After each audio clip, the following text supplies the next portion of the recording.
नमस्कार साथियों, मैं जितेंद्र स्वागत करता हूं आपको अपने और आपके यूट्यूब चैनल मिशन कलम क्रांति में।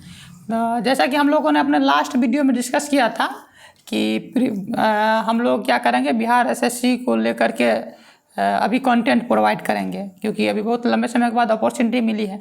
तो उस लास्ट वीडियो में हम लोगों ने बिहार एसएससी का सिलेबस क्या है, हमारी रणनीति क्या रहनी चाहिए उस बिहार एसएससी के जॉब को पाने के लिए, तो हम लोगों ने सारा उसमें डिस्कस किया था। उसी रणनीति में हम लोगों ने डिस्कस किया था कि सबसे महत्वपूर्ण होता है किसी भी चीज़, किसी भी एग्जाम को क्रैक करने के लिए उसके सिलेबस को देखना समझना। तो उसका डिस्कस हम लोगों ने ठीक ठाक कर लिया था उस वीडियो में।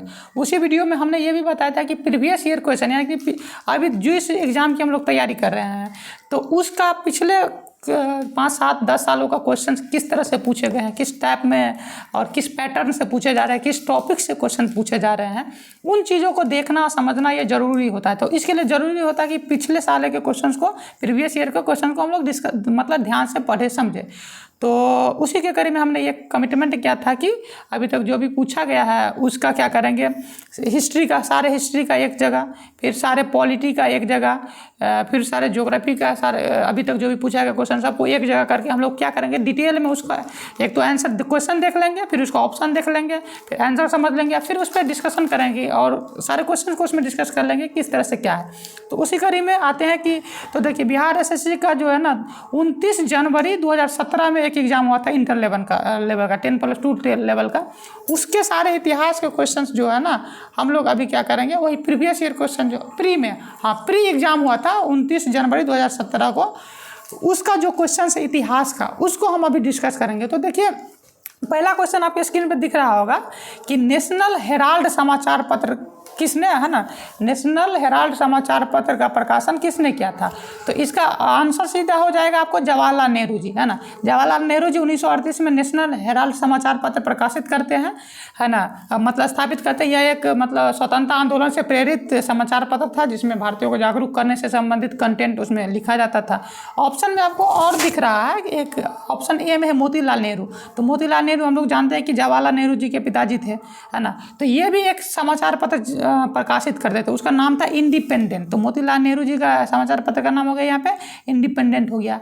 अब आपको दिख रहा होगा ऑप्शन सी, शिशिर कुमार घोष। तो देखिए, लिटन जो था ना, लिटन गवर्नर जनरल, वो एक वर्नाकुलर प्रेस एक्ट लेकर के आता है 1881 में शायद, है ना, 1878 में, हाँ 1878 में लॉर्ड लिटन जो है ना वर्नाकुलर प्रेस एक्ट लेकर के आता है। इसके तहत क्या होता है कि इंग्लिश भाषा को छोड़कर भारत की जितने भी हिंदी, मैथिली, भोजपुरी, चाहे जो भी है बंगाली, उस भाषा में छपने वाला जो भी पेपर सब रहता था ना, उस पर बहुत एक्सट्रीम मतलब बहुत स्ट्रिक्ट टाइप के लॉ लगाए जाते हैं।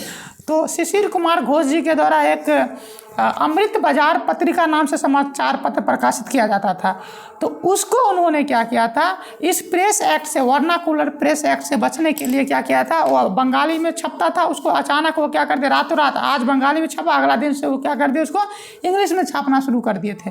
तो देखिए, यहाँ पे शिशिर कुमार घोष जी के द्वारा प्रकाशित समाचार पत्र का क्या नाम था, क्या नाम था उसका अभी, तो वो अमृत बाजार पत्रिका।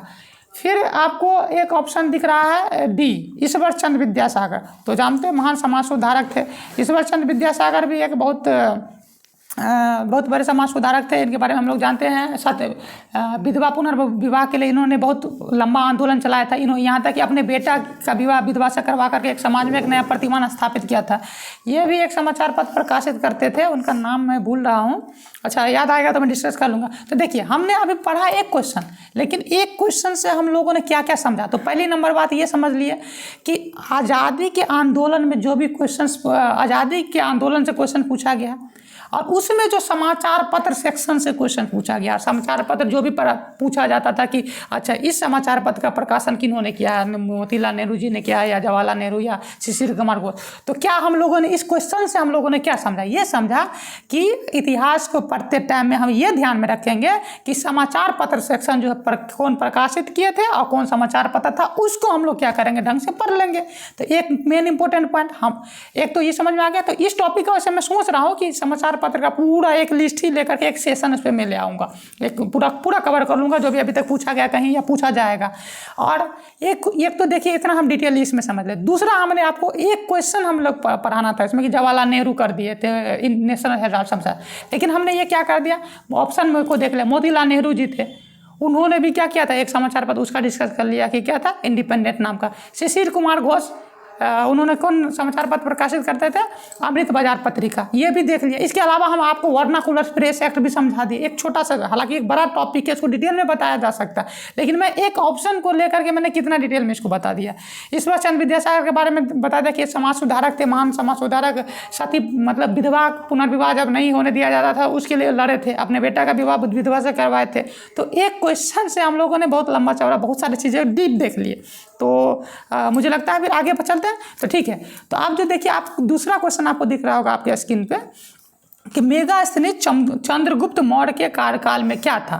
तो आंसर इसका हम सभी लोग जानते हैं कि ये क्या था, राजदूत था। अब चलिए हम इसको डिटेल में थोड़ा सा समझ लेते हैं कि देखिए, चंद्रगुप्त मौर्य हम लोग जानते हैं कि मौर्य साम्राज्य का या मौर्य वंश का क्या था, वो संस्थापक था, है ना। उन्होंने क्या नाम था उसका, नंद वंश के अंतिम राजा घनानंद को पराजित करके भारत में मगध पर क्या मौर्य वंश की स्थापना की।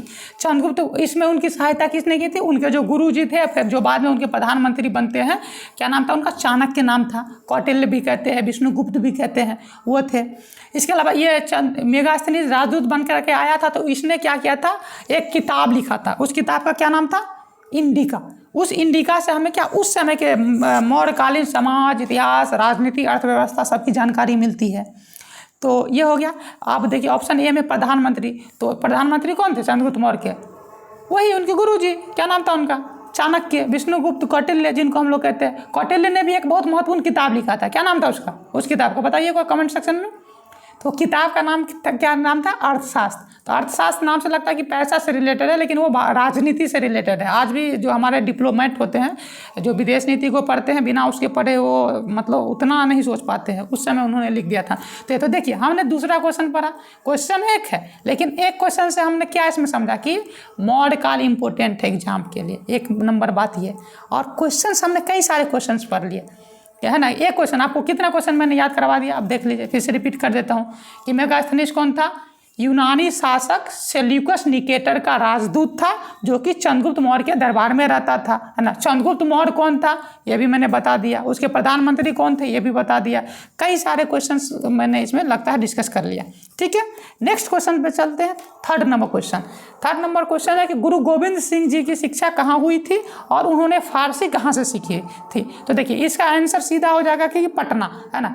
गुरु गोविंद सिंह जी की शिक्षा पटना में हुई थी। फारसी भी उन्होंने क्या किया था, फारसी भी उन्होंने कहाँ से सीखा था, पटना से सीखा था। अब चलिए, अब हमको इस क्वेश्चन से क्या समझ में आता है कि सिख धर्म इम्पोर्टेंट है, सिख धर्म इम्पोर्टेंट है। उसके अलावा सिख धर्म में क्या इम्पोर्टेंट है कि गुरु गोविंद सिंह इम्पोर्टेंट है। क्यों गुरु गोविंद सिंह इम्पोर्टेंट है, क्योंकि बिहार, गुरु गोविंद सिंह का जन्म जो है ना बिहार के पटना में हुआ था, है ना। पटना सिटी जो अभी है, वहाँ पे बहुत बड़ा क्या नाम है उसको, सिख धर्म का क्या होता है उसको, गुरुद्वारा, हाँ, बहुत बड़ा गुरुद्वारा पटना साहिब में है। तो है, तो गुरु गोविंद सिंह का जन्म है ना 5 जनवरी 1666 को हुआ था। कहाँ हुआ था, बिहार के पटना में हुआ था, है ना। फिर इनकी मृत्यु कहाँ हुई थी, 1708 ईस्वी में महाराष्ट्र के नांदेड़ में हो गया था। तो ये हम लोगों ने जान गया, जन्म समझ लिया। थोड़ा सा गुरु गोविंद सिंह को पूरा डिटेल में ही थोड़ा सा पढ़ लेते हैं। गुरु गोविंद सिंह सिख धर्म के 10वें एवं अंतिम गुरु थे। रिपीट कर रहा हूँ, ध्यान से सुनिए, बहुत इंपॉर्टेंट है। गुरु, अभी सिख धर्म में टोटल 10 गुरु माने जाते हैं। प्रथम गुरु गुरु नानक देव जी थे, जो सिख धर्म के संस्थापक माने जाते हैं, है ना।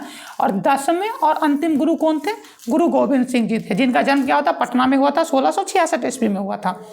तो ये हम लोगों को समझ में आ गया था। चलिए, तो इसमें ये समझ में आ गया। अब आपको ऑप्शन में तलवंडी भी दिख रहा है, ऑप्शन बी में दिख रहा है तलवंडी। तो तलवंडी गुरु नानक, सिख धर्म के जो प्रथम गुरु थे और संस्थापक थे, जिनको हम लोग गुरु नानक देव जी के नाम से जानते हैं, उनका जन्म तलवंडी में हुआ था। तलवंडी अभी वर्तमान में कहाँ है, पाकिस्तान में है। तो देखिए, क्वेश्चन एक था, हम लोगों ने एक क्वेश्चन से कई सारे जी के देख लिए, है ना। कई सारे जो ये मैं जो भी बोल रहा हूँ, ये सब कहीं ना कहीं किसी न किसी एग्जाम में पूछे गए क्वेश्चन से। इस बात को मैं आप क्रॉस चेक कर लीजिए। बीपीएससी का भी मैंने बहुत सारा क्वेश्चन देखा, कई सालों का क्वेश्चन देखा, उस सब में ये सारे बार बार रिपीटेड है। तो ये रह गया बात इसमें। तो अब देखिए, इसमें आपको ऑप्शन अगर और कैसे डिटेल से पढ़ा जा सकता है तो हम देख सकते हैं। तो आपको ऑप्शन में ए में दिख रहा है, आंसर तो मैंने बता दिया ना कि गुरु गोविंद सिंह जी की शिक्षा कहाँ हुई थी और फारसी कहाँ से सीखी थी, तो वो पटना में। अगर इसी क्वेश्चन को बदल करके आया कि गुरु गोविंद सिंह जी का जन्म कहाँ हुआ था, तो मैंने बता ही दिया कि पटना में ही हुआ था, है ना। कब हुआ था, तो मैंने बता दिया था कि क्या 5 जनवरी 1666 को हुआ था। इसके अलावा गुरु गोविंद सिंह जी कौन थे, तो सिख धर्म के 10वें एवं अंतिम गुरु थे। उसके बाद क्या हुआ, गुरु परंपरा समाप्त नहीं किया गया। उसके बाद सिख धर्म का एक पवित्र ग्रंथ है, पवित्र जैसे भगवत गीता है, कुरान है मुस्लिमों के लिए, उसी तरह से सिख धर्म का सबसे पवित्र ग्रंथ माना जाता है गुरु ग्रंथ साहिब। उसी को क्या मान लिया गया कि अब क्या होगा, सिखों के गुरु कौन हो गए, वही गुरु ग्रंथ साहिब जो कि किताब है। उसी किताब को फॉलो करते हुए सिख धर्म के मानने वाले वो आगे बढ़ेंगे। तो ये क्वेश्चन हो गया। इसके अलावा हम लोगों ने, आप चलिए, तो इसका आंसर आप लोगों को मिल गया, डिटेल एनालिसिस मिल गया, तो ये समझ में आ गया। और देखिए क्या होता है, इतिहास को लोग कहते हैं कि बहुत रटना पड़ता है, याद नहीं आता है। तो किसी भी चीज़ को रटना नहीं होता है, समझना होता है। और लॉ ऑफ रिलेटिबिलिटी हम लोग अगर जान लेते हैं ना, कि किसी भी चीज़ को एक दूसरे से जोड़ने का गुण अगर हम समझ लेते हैं, तो ये लंबे समय तक चलता है। साइकिल का चेन देखते हैं या कोई भी सिक्कर देखते हैं, एक दूसरे से जुड़ा होता है। अगर एक जगह करंट लगेगा तो उसके अंतिम छोर तक भी पहुँचेगा। तो चीज़ों को अगर एक दूसरे से अगर हम जोड़ लेते हैं तो वो लंबे समय तक हमें याद रहता है, समझ जाते हैं तो और लंबे समय तक याद रहता है। तो देखिए ऑप्शन में एक लाहौर भी, ऑप्शन ए में लाहौर है। तो लाहौर से हम क्या चीज़ दिमाग में लगा सकते हैं, तो महाराजा रणजीत सिंह जो थे, सिख धर्म में जो 12 क्या हुए थे उसको, और खैर मैं इसको बाद में भूल रहा हूँ मैं, लाहौर से आपको ये देखिए। इसके अलावा कांग्रेस का 1929 में लाहौर में अधिवेशन हुआ था, जिसमें पूर्ण स्वराज, पहली बार पूर्ण स्वराज की मांग की गई थी। तो आप इस ऑप्शन से इसको भी रिलेट कर सकते हैं। अमृतसर है ऑप्शन में, तो अमृतसर से आप लोग ये समझ जाते हैं क्या अमृतसर क्या है। अमृतसर में बहुत पवित्र एक मंदिर है, बहुत क्या बोलते हैं, पॉपुलर भी है, गोल्डन टेम्पल, है ना। तो अमृतसर सिख धर्म से रिलेटेड है। तो सारे ऑप्शन को हम लोगों ने डिटेल से देख लिया। एक क्वेश्चन से हम लोगों ने लंबा चौड़ा डिस्कशन कर लिया, बहुत सारे जीके को हम लोगों ने देख लिया। आप इसको बार बार सुनिए, इसमें मैं जो बोल रहा हूँ आप उसको घर पे जा करके क्या कीजिए, नोट बनाइए, ठीक है। तो ठीक है, अगला क्वेश्चन पे चलते हैं। अगला क्वेश्चन है कि अबेकस की खोज किस दौरान हुई, तो इसका आंसर आपको आ जाएगा ग्रीक सभ्यता, है ना। ग्रीक सभ्यता जो है ना, ग्रीक टाइम में हुआ था, अबेकस की खोज हुआ था। अब अबेकस क्या है, तो देखिए कंप्यूटर का जो शुरुआती टाइम पीरियड का जो डेवलपमेंट हुआ था वो अबेकस। आप लोग कहीं अगर बचपन में हम लोग तो खेले थे कि मेला में मिलता था 10 से 20 रुपये का गेम, उसमें डंडा रहता था, उसमें कड़ी फंसाना होता था। तो कई तरह के कड़ी रहते, 4-5 इस तरह से एक सेकेंड, है ना, इस तरह से डंडा रहता है। इसमें क्या रहता है, गोल इस तरह से बना रहता है ना, कहीं डंडा में, मैं ठीक से नहीं कर पा रहा हूँ, अपना ठीक से देख लीजिएगा। ये क्या रहता है, अबेकस का टाइप रहता है। तो इसकी जो है ना खोज या शुरुआत जो है, इसका प्रारंभ कब किया गया था, तो इसका प्रारंभ आपको किया गया था ग्रीक सभ्यता काल में। तो ग्रीक सभ्यता काल में भी किस टाइम पीरियड में, तो लगभग 3000 ईसा पूर्व में के आसपास में इसको प्रारंभ किया गया था, 3000 BC में किया गया था। चलिए, तो इसमें ज़्यादा आती नहीं, ऑप्शन इसमें डिस्कस कीजिएगा तो सिंधु घाटी सभ्यता है ऑप्शन ए में। तो देखिए सिंधु घाटी सभ्यता क्या, भारत की प्राचीनतम सभ्यता मानी जाती है ना। इसका टाइम पीरियड कार्बन 14 के अकॉर्डिंग 2350 से लेकर के 1750 ईसा पूर्व माना जाता है। ईरानी सभ्यता है ऑप्शन में, और रोमन सभ्यता है। तो देखिए ईरानी और सभ्यता और रोमन सभ्यता दोनों एक दूसरे के कंपिटेंट थे, है ना, दोनों एक दूसरे के प्रतिद्वंदी थे। तो इसके बारे में डिटेल से हम लोग कभी कभी सेशन करते रहेंगे। तो इस क्वेश्चन से में कुछ ज़्यादा था नहीं, फिर भी बहुत सारा चीज़ हम लोगों ने देख लिया। चलिए नेक्स्ट क्वेश्चन पे चलते, क्वेश्चन नंबर 5 पे। आपको क्वेश्चन दिख रहा होगा कि 18वीं शताब्दी में किस देश ने जर्मनी पर शासन किया था, तो इसका आंसर हो जाएगा आपको ऑस्ट्रेलिया, है ना। ऑस्ट्रेलिया नहीं बोल रहा हूँ, ऑस्ट्रेलिया नहीं बोला, ऑस्ट्रिया, है ना। मैं फिर से आपको दिखाया तो ऑस्ट्रिया है ना, ये है आपको ऑस्ट्रिया, ऑस्ट्रेलिया नहीं ऑस्ट्रिया। ऑस्ट्रिया की राजधानी वियना है, ऑस्ट्रेलिया की राजधानी कहाँ, कैनबरा है ना। ऑस्ट्रेलिया की राजधानी कैनबरा है। तो दोनों में अंतर है, ऑस्ट्रेलिया और ऑस्ट्रिया में। चलिए, तो ये हो गया ऑस्ट्रिया। आप देखिए क्वेश्चन क्या कि 18वीं शताब्दी में किस देश ने जर्मनी पर शासन किया था। ऑस्ट्रिया ने किया था जर्मनी पर, फिर वही बाद में फिर बिस्मार्क आते हैं तो वे पूरा जर्मनी का एकीकरण करते हैं, है ना। तो इसलिए फिर भारत का एकीकरण, इसको देखिए, इसको भारत से अगर हमको जोड़ कर देखना होगा जर्मनी को, तो देखिए जर्मनी का एकीकरण 1871 में बिस्मार्क करते हैं, है ना। वहाँ के प्रधानमंत्री रहते हैं, चांसलर रहते हैं। तो भारत का एकीकरण जो है ना, जब अंग्रेज हम लोग को टुकड़े टुकड़े में बांटना चाह रहे थे, 565 से ज़्यादा देशी रियासत में तोड़ना चाह रहे थे, उसका एकीकरण किन्होंने किया था। दुनिया की सबसे ऊंची स्टैचू किनका है, statue of unity Sardar Vallabh भाई पटेल का। तो भारत का एकीकरण यहाँ भारत में किसने किया था? सरदार वल्लभ भाई पटेल ने। तो इसलिए सरदार वल्लभ भाई पटेल को भारत का बिस्मार्क कहा जाता है। क्यों? किससे? क्योंकि जर्मनी में बिस्मार्क ने क्या किया था? जर्मनी का एकीकरण किया था। जर्मनी कई भागों में टूटा था, उसको एक साथ करके एक जर्मनी राष्ट्र का कल्पना किया, मतलब स्थापित किया था। तो देखिए क्वेश्चन कुछ था, मैंने उसको भारत से रिलेट कर दिया, जोड़ दिया। तो ये आपको लंबे समय तक याद रहेगा, आप इसको लंबे समय तक ध्यान में रख सकते हैं, जोड़ सकते हैं। वीडियो को 1-2 बार देख लीजिएगा, 3 बार देख लीजिएगा, फिर इसमें से जो मैं बोल रहा हूँ, क्योंकि उतना लिख पाना संभव नहीं है, मैं इसको कैसे कैसे जुगाड़ लगा करके लिखा हूँ मैं ही जानता हूँ भाई। हमको बहुत अभी सब कुछ जुगाड़ पे ही दुनिया नहीं मैं कायम हूँ अभी। तो जो बोल रहा हूँ आप उसको सुन करके ध्यान से, ये बहुत ही इंपॉर्टेंट है और बहुत सारे एग्जाम में पूछा गया। मैं जो भी बोल रहा हूँ मैंने एनालाइसिस करके बार अभी मैं बोल रहा हूँ, इसको नोट करते जाइएगा। एक बार आराम से सुन लीजिए, दूसरा बार में नोट कर लीजिएगा। तो इस क्वेश्चन से हम देख सकते हैं कि वर्ल्ड हिस्ट्री पूछ रहा है। वर्ल्ड हिस्ट्री में भी क्या पूछ रहा है? यूरोप वाला सेक्शन जो है ना उसको पूछ रहा है। तो चलिए अगला क्वेश्चन पे हम लोग चलते हैं। अगला क्वेश्चन है 6ठा नंबर क्वेश्चन आपका है कि बुद्ध से संबंधित अवसरों से जुड़े प्रतीकों में स्तूप किसका प्रतीक है? क्वेश्चन को मैं फिर से रिपीट कर दे रहा हूँ।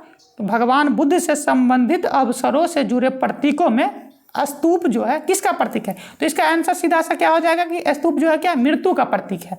तो आंसर तो आपको मिल गया। अब इसको एनालिसिस करते हैं। देखिए इस क्वेश्चन से हमको ये समझ में आ गया कि प्राचीन भारत पूछा जाता है। प्राचीन भारत में क्या है? भगवान बुद्ध से संबंधित क्वेश्चन पूछा जाता है ना। भगवान बुद्ध से क्वेश्चन पूछा जाता है। तो अब इसमें देखिए ऑप्शन,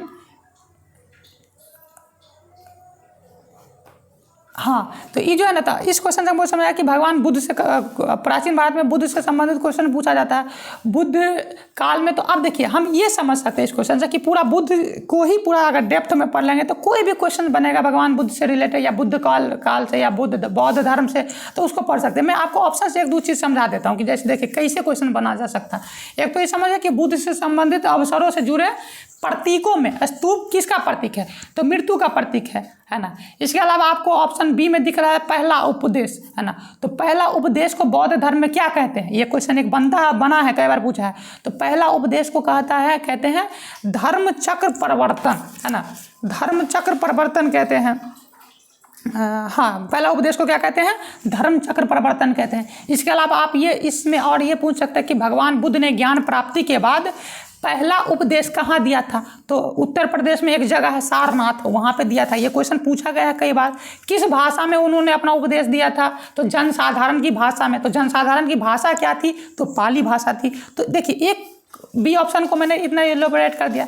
फिर अगला आपको दिख रहा है सी ऑप्शन दिख रहा है इसमें जन्म। तो सी ऑप्शन में जन्म। तो आप इससे ये क्वेश्चन बन सकता है कि भगवान बुद्ध का जन्म कब हुआ था? तो हम सभी जानते हैं कि 563 ईसा पूर्व में हुआ था। कहाँ हुआ था? कपिलवस्तु के लुम्बिनी में, जो कि अभी नेपाल में पड़ता है। इसके अलावा जन्म किस चीज़ का प्रतीक है? जन्म के लिए प्रतीक चिन्ह क्या यूज किया गया बौद्ध धर्म में? तो इसके लिए यूज किया गया कमल और सांड का यूज किया गया है। फिर आपको तो ये तो हो गया। फिर अगला आपको ऑप्शन डी दिख रहा है गृह त्याग, है ना। तो गृह त्याग के लिए क्या साइन है? तो गृह त्याग के लिए घोड़ा, बौद्ध धर्म में जो ना गृह त्याग के लिए घोड़ा का उपयोग किया जाता है। कि जब बौद्ध धर्म में कहीं घोड़ा का चर्चा, इसका मतलब है कि भगवान बुद्ध जब गृह त्याग कर रहे थे तो घोड़ा उससे रिलेटेड है। घोड़ा से ही घर छोड़े थे। घोड़ा का नाम ही याद था मुझे, मैं भी भूल रहा हूँ। अच्छा, तो गृह त्याग को क्या कहा जाता है? बौद्ध धर्म में गृह त्याग की जो घटना हुई थी भगवान बुद्ध के द्वारा, उस घटना को क्या कहा जाता है? तो उसका नाम है महाभिनिष्क्रमण, है ना। उसको कहा जाता है महाभिनिष्क्रमण कहा जाता है ना। तो देखिए एक टॉपिक था। इसके अलावा हाँ, एक चीज़ मैंने छोड़ दिया कि मृत्यु के लिए क्या चीज़ उपदेश किया? मृत्यु मतलब स्तूप किसका प्रतीक है? मृत्यु का, है ना। वो जानते हैं ना कि स्तूप तो भारत का या दुनिया का सबसे बड़ा बौद्ध स्तूप कौन है? सारनाथ स्तूप, जो कि मध्य प्रदेश में पड़ता है। अशोक ने क्या किया था? लगभग 84,000 के आसपास में स्तूप का निर्माण किया था। तो जब भगवान बुद्ध की मृत्यु हो जाती थी, उनके अवशेषों पे क्या किया जाता है? स्तूप का निर्माण। स्तूप समझ लीजिए बौद्ध धर्म का मंदिर, जैसे हिंदू धर्म में मंदिर होता है उस तरह से मान लीजिए कि बौद्ध धर्म का जो मंदिर है वो स्तूप है, वो जहाँ पे उनके अवशेषों पे उनको निर्माण किया गया था। ठीक है, तो अब क्वेश्चन मृत्यु वाला से ये भी बन सकता है कि भगवान बुद्ध की मृत्यु कब हुई थी? तो देखिए जन्म मैंने बता दिया कि 563 ईसा पूर्व में। फिर मृत्यु कब हुई थी इनकी? तो 483 ईसा पूर्व में हुई थी। कहाँ हुई थी? कुशीनारा। कुशीनारा कहाँ है? उत्तर प्रदेश में है। मृत्यु को क्या कहा जाता है बौद्ध धर्म में? तो कहा जाता है महापरिनिर्वाण, है ना। महापरिनिर्वाण यानी कि जन्म मरण के चक्र से मुक्ति, है ना। खैर ये बहुत लंबा टॉपिक है। मैं सोच रहा हूँ कि बुद्ध धर्म, तो देखिए आपने ये समझ लिया कि बौद्ध धर्म इंपॉर्टेंट है। है, पूरा उसको डिटेल में पढ़ना होगा कि कोई भी क्वेश्चन आएगा तो आप बना सकते हैं। तो मैं उसको देख रहा हूँ, अगर ये टॉपिक मैं नोट कर लिया हूँ कि कौन कौन टॉपिक्स क्वेश्चन है। पूरा क्वेश्चन को मैं वीडियो को आने में लेट हो गया, इसका रीज़न है कि मैं कई दिनों से मैं पूरा क्वेश्चन को क्लासीफाई कर रहा था, अलग अलग कर रहा था, टॉपिक्स देख रहा था, टॉपिक्स को लिख रहा था। तो इसलिए वन मैन आर्मी वाला काम है, जुगाड़ लगा करके किया जा रहा है सारा कुछ, तो थोड़ा सा विलम्ब हो ही जा रहा है ना। तो खैर आते हैं, अगला क्वेश्चन आपका है, देखिए कि गुप्त वंश का अंतिम शासक कौन था। क्वेश्चन नंबर 7, गुप्त वंश का अंतिम शासक कौन था। ऑप्शन ए है विष्णुगुप्त, तो इसका आंसर आपको हो जाता है विष्णुगुप्त, है ना।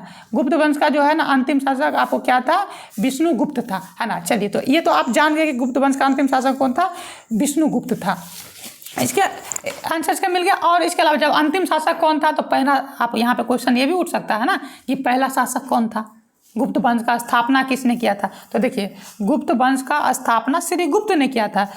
इसका टाइम पीरियड है 240 ईसा पूर्व से लेकर के 240 ईस्वी से लेकर के 280 ईस्वी के बीच में क्या था, गुप्त वंश की स्थापना, या गुप्त वंश की स्थापना श्री गुप्त ने किया था। और ये शासन जो है ना 240 से लेकर के 280 ईस्वी तक करते हैं। तो श्री गुप्त आपको ऑप्शन नंबर डी में दिया हुआ है। इसके अलावा आपको ऑप्शन बी में समुद्रगुप्त दिख रहा है। तो समुद्रगुप्त देखिए, भारत का क्या, भारत का नेपोलियन उसको कहा जाता है। बहुत ताकतवर साम्राज्य थे, पूरे भारत को लगभग विजिट कर लिया था। भारत के बाहर भी थोड़ा बहुत उनका साम्राज्य था। अभी का म्यांमार वाला रीजन सब में, अफगानिस्तान वाला रीजन सब में भी उनका साम्राज्य था। तो भारत का नेपोलियन किसे कहा जाता है, समुद्रगुप्त को। ऑप्शन बी में है, आप इसे देख सकते हैं, है ना। तो ये रहा तो मेन जो भी था तो चीज़ें इसमें तो समझ। तो इससे आपने क्या समझा है कि गुप्त वंश इंपॉर्टेंट है, गुप्त वंश से क्वेश्चन पूछे जाते हैं। तो गुप्त वंश को अगर हम डिटेल में पढ़ लेंगे तो, है ना, गुप्त वंश को अगर हम डिटेल में पढ़ लेंगे तो इससे सारे क्वेश्चन बन सकते हैं, है ना। इसके अलावा एक चीज़ और हम गुप्त वंश के रिलेटेड, अब चलिए रहा टॉपिक तो बता ही देते हैं। चंद्रगुप्त द्वितीय का आप लोगों ने नाम बहुत सुना होगा। चंद्रगुप्त द्वितीय, जिसको विक्रमादित्य बनते हैं, एक सीरियल भी निकला था विक्रम और बैताल, जिसमें जो भगवान राम का जो रोल किए हैं अरुण गोविल, वो उस सीरियल में थे, मैंने देखा उस सीरियल को। तो विक्रम बैताल का कहानी या चंद्रगुप्त द्वितीय का जो कहानी है, या जो वो, तो चंद्रगुप्त द्वितीय जिसको विक्रमादित्य भी कहते हैं, वो गुप्त वंश का सबसे महान प्रतापी शासक माना जाता है, सबसे प्रसिद्ध शासक। देखिए, समुद्रगुप्त से पहले देखिए, और अगर एक और क्वेश्चन इसमें तो क्वेश्चन कई को हम लोगों ने डिस्कस कर लिया। आई होप आप समझ पा रहे होंगे, चीज़ों को लिखिएगा, 2-3 बार पढ़िएगा, सुनिएगा तो ज़्यादा समझ में आ जाएंगे। तो मैं एक बार रिपीट कर देता हूँ कि इस गुप्त वंश से कई क्वेश्चंस बन जाते हैं। कि पहला नंबर क्वेश्चन आपका क्या पूछा गया कि गुप्त वंश का अंतिम शासक कौन है, तो मैंने बता दिया था विष्णुगुप्त है। ये खत्म, आपका क्वेश्चन का आंसर मिल गया। इसके अलावा मैंने क्या बताया था कि गुप्त वंश का संस्थापक कौन है, श्री गुप्त है। वो कब से कब तक राजा था, तो 240 से लेकर के 280 के ईस्वी के बीच में ये शासक था। इसके अलावा गुप्त वंश का पहला प्रतापी शासक या महान शासक कौन था, तो चंद्रगुप्त प्रथम था। चंद्रगुप्त मौर्य नहीं बोल रहा हो, चंद्रगुप्त मौर्य इससे 600 साल पहले है, 320 ईसा पूर्व में है। ये ईस्वी की बात हो रही है, ईसा पूर्व और ईस्वी में क्या अंतर है, किसी दिन उस पर भी हम लोग सेशन कर लेंगे, अभी प्लानिंग सारे चल रही है। तो गुप्त वंश का प्रथम प्रतापी या प्रथम महान शासक कौन था, या गुप्त वंश का वास्तविक संस्थापक कौन था, तो चंद्रगुप्त प्रथम था। चंद्रगुप्त प्रथम का ही एक बेटा होता है, उसका नाम क्या था, समुद्रगुप्त, जो चंद्रगुप्त प्रथम के बाद राजा बनता है। समुद्रगुप्त कौन था, उसे भारत का नेपोलियन कहा जाता था, गुप्त वंश का बहुत महान प्रतापी शासक था। फिर वही समुद्रगुप्त का पुत्र होता है चंद्रगुप्त द्वितीय, जिसको विक्रमादित्य कहा जाता था। तो देखिए, एक क्वेश्चन था, हमको लगता है इस क्वेश्चन से हम लोगों ने 10-15 क्वेश्चन डिस्कस कर लिया, तो हो गया ठीक। चलिए, अगला क्वेश्चन आपका है कि हाँ, किसने मुल्ला दाऊद को पटना और हाजीपुर से भगाकर बाहर कर दिया था। तो देखिए, इसका आंसर हो जाएगा अकबर, है ना। इसका आंसर आपको हो जाएगा अकबर। जब अकबर राजा थे, अकबर राजा बने थे कब, 1556 प्लस क्या बोलते, पानीपत का द्वितीय युद्ध हुआ था अकबर और हेमू के बीच में। उसी युद्ध के बाद से 1556 में अकबर क्या है, 13 वर्ष की आयु में राजा बनते हैं, और 1605 तक वो राजा थे। तो उस दौरान उन्होंने भारत में एक मुगल वंश का बहुत विस्तार किया। उसी कड़ी में बिहार पे भी उनका कब्जा था। तो बिहार में एक वही मुल्ला दाऊद नाम के शासक थे किसी क्षेत्र के, वो यहाँ विद्रोह कर देते हैं। विद्रोह करते हैं वो आपको किस पीरियड में बता देता हूँ। हाँ, 1574 से लेकर के 76 ईस्वी के बीच में वो क्या कर देते हैं, विद्रोह कर देते हैं। उसी विद्रोह को दबाने के लिए अकबर आते हैं, और अकबर जो है ना उस विद्रोह को दबा करके मुल्ला जो दाऊद है उसको भगा देता है। तो यही था। तो आपका क्वेश्चन यहाँ का आंसर मिल गया कि बिहार में मुल्ला दाऊद के विद्रोह को किसने दबा दिया था, तो अकबर ने दबा दिया था। अब देखिए, इस क्वेश्चन से हमको क्या समझ में आता है कि मुगल वंश से क्वेश्चन पूछा जा रहा है ना। ऑप्शन में तो मुगल वंश से पूछा जा रहा है, तो आप ये से समझ सकते हैं, पढ़ सकते हैं। मुगल वंश का संस्थापक कौन था, तो हम सब जानते हैं क्या, कौन था, बाबर था, है ना। कब किया था, तो पानीपत का प्रथम युद्ध हुआ था कब, 1526 में। कब हुआ था, बाबर और इब्राहिम लोदी, लोदी वंश का अंतिम शासक इब्राहिम लोदी, दोनों के बीच में होता है क्या, पानीपत का प्रथम युद्ध होता है। तो उसमें क्या होता है, बाबर जीत जाता है, इब्राहिम लोदी मारा जाता है। उसी के साथ भारत में मुगल वंश की स्थापना हो जाती है। तो बाबर किया मुगल वंश की स्थापना। बाबर के बाद 1526 में राजा बनता है, 1530 में मर जाता है। इस दौरान वो 4 गो प्रसिद्ध युद्ध करता है ना। ख्याल मुगल चैप्टर ही एक दिन रखेंगे हम लोग। तो बाबर हो गया। इसके बाद ऑप्शन ए में आपको दिख रहा है हुमायूं। हुमायूं कौन था, तो बाबर जब मरा था, बाबर के कई बेटे थे, उसमें से हुमायूं बड़ा था। तो बाबर के बाद 1530 में क्या होता है, हुमायूं राजा बनता है। हुमायूं के बाद कौन राजा बनता है, अकबर बनता है राजा। अकबर के बाद कौन राजा बनता है, जहांगीर बनता है। जहांगीर के बाद कौन बनता है, शाहजहां। शाहजहां के बाद फिर औरंगजेब बनता है। तो ये 5-7 को क्या थे, मुगल वंश का बहुत महत्वपूर्ण शासक थे। तो इसमें कई क्वेश्चन, तो मुगल वंश का अंतिम शासक अगर पूछ लेते हो तो बहादुर शाह जफर या बहादुर शाह द्वितीय, जिन्होंने क्या किया था, 1857 की क्रांति में महत्वपूर्ण मतलब राष्ट्रीय लेवल पर नेतृत्व किया था। बाद में उनको रंगून भेज दिया जाता है। तो देखिए क्वेश्चन एक था, हम लोगों ने एक क्वेश्चन से हमको लगता है 10-12 क्वेश्चन को हम लोगों ने डिस्कस कर लिया। तो ये क्वेश्चन को आप बार बार वीडियो को सुनिएगा, समझिएगा, तो आपको याद आ जाएगी कैसे क्या है। एक क्वेश्चन के लेकर यही था एनालिसिस कि मुगल वंश इंपॉर्टेंट है। अब ऐसे क्वेश्चन बना है, मैं जो भी क्वेश्चन बोल रहा हूँ वो पूछा गया है कहीं ना कहीं, या तो बीपीएससी में या और भी अन्य कम्पिटेटिव एग्जाम में मैंने इसको देखा। ठीक है, चलिए अगला क्वेश्चन से, मुगल वंश से ही क्वेश्चन से अगला कि अकबर के दरबार में कितने रत्न रहते थे। तो हम लोग अकबर बीरबल की कहानी सुनते रहते हैं ना, कहानी सीरियल सभी देखते थे। उसमें हमने देखा अकबर के दरबार में नवरत्न, नव मतलब 9, रत्न मतलब कीमती या बहुत विद्वान टाइप के लोग। तो 9 अलग अलग क्षेत्रों के विद्वान लोग अकबर के दरबार में रहते थे, जिसके सलाह पर क्या करता था, अकबर काम करता था। तो वो 9 रत्न। अभी भी देखिए कोई भी शासक अकेले शासन नहीं कर सकता। भारत के प्रधानमंत्री है मोदी जी, वो देश चला रहे हैं, तो वो अकेले नहीं, उनको सहयोग के लिए आसपास में उनके सैकड़ों IAS है। तो जो IAS जो है ना, वो क्या है, जिस अकबर का नवरत्न था। अभी वर्तमान में जो जितने भी सेक्रेटरी है भारत के प्रधानमंत्री के, मुख्य सचिव, मुख्य सलाहकार, ये सारे, और चाहे अलग अलग डिपार्टमेंट के सचिव जो IAS ही होते हैं, तो वो सब क्या उनके नवरत्न ही समझ ले। रत्न मतलब वही, उन्हीं के सलाह पर वो शासन करते हैं। देखिए तो ये था अतीत, मुगल काल की पीरियड था, उसको हम लोगों ने क्या वर्तमान से जोड़ लिया, कहानी याद हो जाएगी। अच्छा नवरत्न, नवरत्न मतलब मोदी जी का, मोदी नहीं, अरे भाई मोदी जी वाला कंट्रोवर्सी नहीं लेना है। मतलब यानी कि भारत के मतलब जो शासक होते, प्रधानमंत्री हो, उनके जो भी सत्ता में सहायता करने के लिए, सलाह देने के लिए जो भी लोग होते हैं, उसे क्या कहते हैं, नवरत्न। तो ऑप्शन का आंसर आपका क्या हो जाएगा कि ये हो गया आपका नवरत्न। अरे ये तो ठीक अति लगे, चलो ये डंडा ले लेते हैं, है ना। तो देखिए, तो अकबर के राज दरबार में कितने रत्न थे, 9 थे। अब ऑप्शन ए में दिख रहा है 8। तो देखिए इसको हम फिर मध्यकालीन भारत में ही ले चलते हैं। तो अगर आप दक्षिण भारत में जानते हैं, तो दक्षिण भारत में एक बहुत प्रसिद्ध और प्रतापी राजा होते हैं, उनका नाम रहता है क्या नाम था, विजयनगर साम्राज्य का राजा रहते हैं, क्या नाम था, कृष्णदेव राय, है ना। एक बहुत महत्व, जैसे कि भारत में नॉर्थ इंडिया में, उत्तर भारत में मुगल वंश ताकतवर था, उसी तरह से दक्षिण भारत में जो ताकतवर था वो कौन था, विजयनगर साम्राज्य, है ना। तो उसके एक बहुत महान प्रतापी शासक रहते हैं, जिनका नाम रहता है कृष्णदेव राय। तो वो भी अपने दरबार में 8 गो विद्वान रखते थे, उनका नाम था अष्टदिग्गज। उन 8 विद्वानों को अष्टदिग्गज कहा जाता था। फिर मध्यकाल में ही अगर चलते हैं, शिवाजी के पीरियड को देखते हैं, है ना, मराठा के पीरियड को देखते हैं, तो उसमें शिवाजी भी अपने अलग अलग क्षेत्रों के 8 विद्वान को या 8 मंत्रिमंडल स्थापित किए थे, जिसको वो लोग क्या कहते थे, अष्टप्रधान। जिसमें होता था पेशवा, है ना, एक फिल्म आया था पेशवा, क्या बाजीराव मस्तानी फिल्म आया था, बाजीराव, पेशवा बाजीराव बल्लाल, ये सब जो थे क्या, पेशवा मतलब प्रधानमंत्री, राजा का जो सबसे सहयोगी होता, सबसे बड़ा था, वही अष्टप्रधान में जो सबसे बड़ा पद था वो पेशवा का था। तो इस क्वेश्चन से हम लोगों ने क्या देख लिया कि अकबर के दरबार में 9 रत्न थे। क्वेश्चन तो ये था, ये रिपीट होगा चाहे नहीं भी हो सकता, लेकिन ये तो हो सकता कि अष्टदिग्गज किसके दरबार में रहते थे, तो कृष्णदेव राय के दरबार में। कृष्णदेव राय कहाँ के राजा थे, तो विजयनगर साम्राज्य के राजा थे। तो एक हो गया। अष्टप्रधान किसके दरबार में रहते थे, तो मराठा शासक, क्या नाम था उनका, शिवाजी के नाम, शिवाजी, छत्रपति शिवाजी महाराज के दरबार में रहते थे। तो ये सारी चीज़ें हो गई। चलिए अब अगला क्वेश्चन है आपका क्वेश्चन नंबर 10 कि गोवा से पहले पुर्तगालियों की भारत में कौन सी राजधानी थी। तो इसका आंसर तो सीधा सीधा हो जाएगा कोच्चिन, है ना। कि कोच्चिन जो थी भारत में पुर्तगाली की तो लंबे समय तक राजधानी गोवा रही, लेकिन उससे पहले जो राजधानी उसका क्या था, तो कोच्चिन। तो आंसर तो आपको मिल गया क्वेश्चन का, लेकिन इसको थोड़ा सा डिटेल में देख लेते हैं। देखिए भारत में बहुत सारे यूरोपियन कंपनियों का शासन हुआ।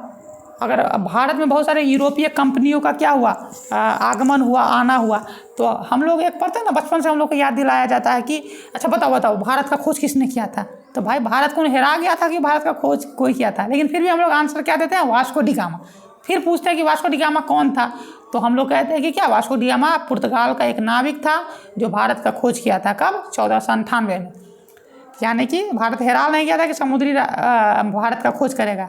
वो एक्चुअली में हुआ था कि जो कुस्तुनतुनिया वाला क्षेत्र है, जिस पे जो यूरोप और एशिया को जोड़ता है, उस पर तुर्कों का कब्जा हो गया था, उधर से जाने नहीं देता था। तो यूरोप को भारत से व्यापार बहुत लंबे प्राचीन टाइम से होते आ रहा था, है ना, सिंधु सभ्यता टाइम से ही होते आ रहा था, उससे भी पहले हाँ होते आ रहा था। तो उस पर कब उस टाइम पीरियड में वो लोग तुर्क कब्जा कर लेते, तो व्यापार का वैकल्पिक मार्ग ढूंढने के लिए लोग निकलते हैं। तो समुद्री भारत के समुद्री मार्ग का खोज किसने किया था? वास्को डी गामा ने किया था। कब किया था? 1498 में किया था। कहाँ पहुंचा था? तो कालीकट में पूछते हैं। कालीकट अभी वर्तमान में कहाँ? केरल में पहुंचते हैं। भारत आने वाला पहला यूरोपीय कौन था? तो पुर्तगाली थे। ये तो हो गया, ये तो इतना था। लेकिन भारत आने वाला पहला यूरोपियन कंपनी कौन था? वो भी पुर्तगाली था, है ना। उसके बाद धीरे धीरे डच आते हैं, फिर जो इंग्लैंड वाले आते हैं, फ्रांस वाले आते हैं, बहुत से आते हैं। तो इंग्लैंड वाले लंबे समय तक शासन, बहुत बड़े क्षेत्र पे शासन कर लेते हैं। पुर्तगाल वाले कुछ ही क्षेत्र पे, गोवा और पांडिचेरी और भी कुछ क्षेत्रों पे शासन करते हैं, और भी पहले वाले कई क्षेत्रों पे रहता है, लेकिन इंग्लैंड वाले जीत लेते हैं। लेकिन एक बहुत ही महत्वपूर्ण क्वेश्चन है कि देखिए, सबसे पहले आता है पुर्तगाली कंपनी आती है, भारत पे शासन भी स्थापित कर लेती है। 1510 ईस्वी में गोवा को कब्जा लेता है। आदिल शाह जो थे उससे कब्जा गोवा को छीन लेता है। 1510 में गोवा को कब्जा करता है। आप पता है गोवा को कब खाली करता है? हम लोग को लगता है कि हम लोग 1947 में विदेशी लोगों को भगा दिए, हम लोग अपने देश पे शासन स्थापित, हमारे लोग इस देश पे शासन कर लेते, लेकिन एक्चुअली में वैसा नहीं है।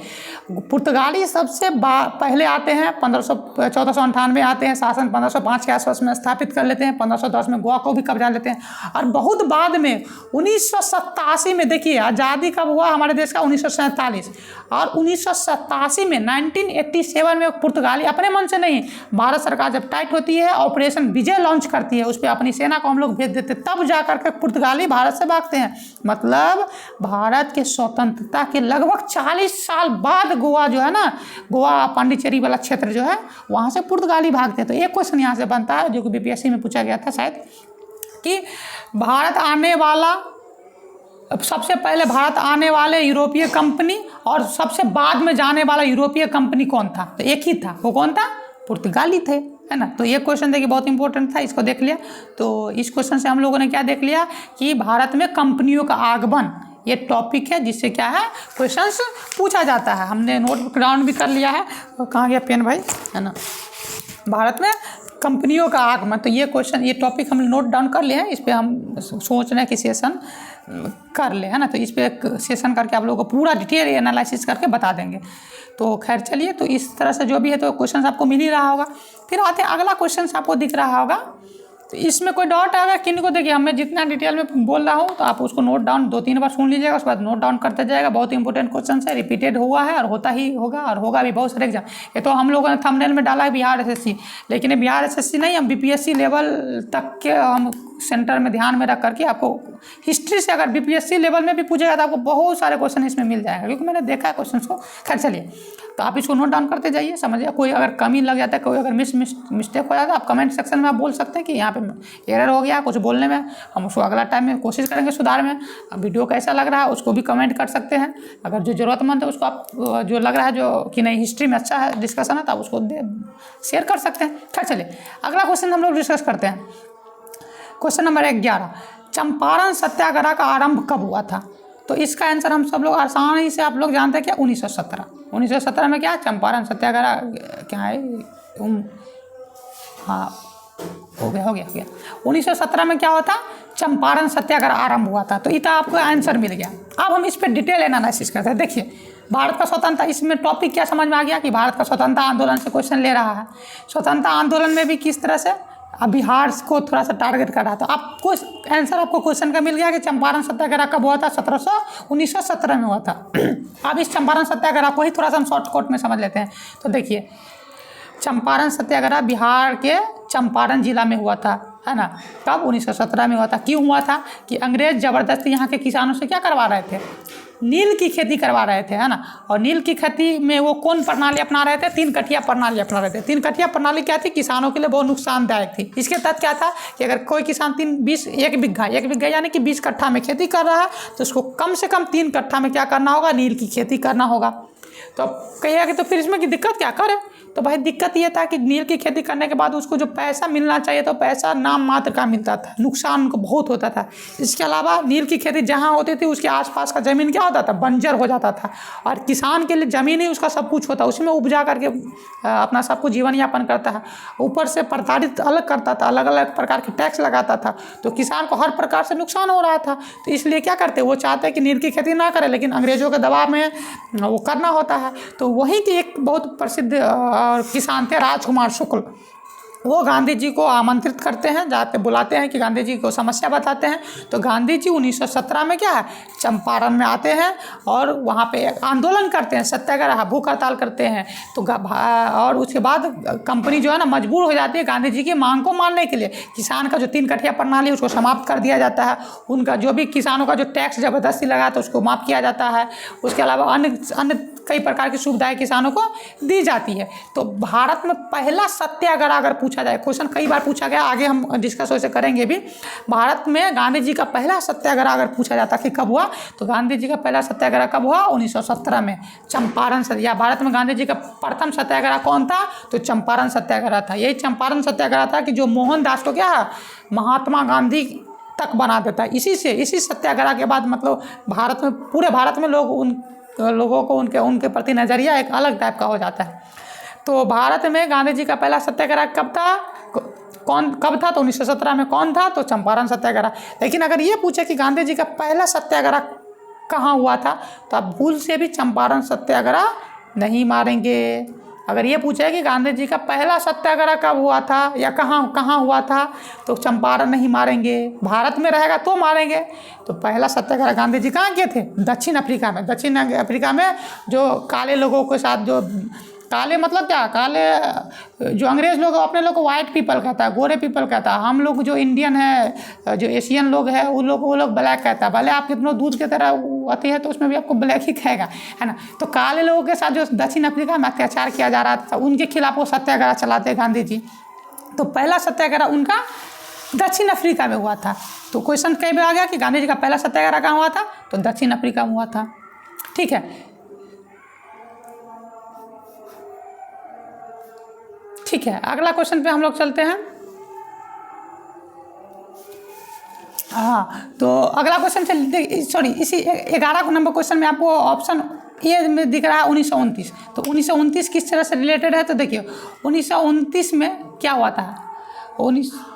हाँ, तो वही बता रहे थे। तो पहला 1929 में क्या हुआ था? ऑप्शन आप देखिए, एक क्वेश्चन तो ये रहा, लेकिन ये बार बार रिपीट तो नहीं होगा। ऑप्शन से हम देख लेते हैं कि याद कैसे लंबे समय तक रखा जा सकता है। तो चीज़ों को एक दूसरे से रिलेट कर देंगे तो वो लंबे समय तक याद रहेगा।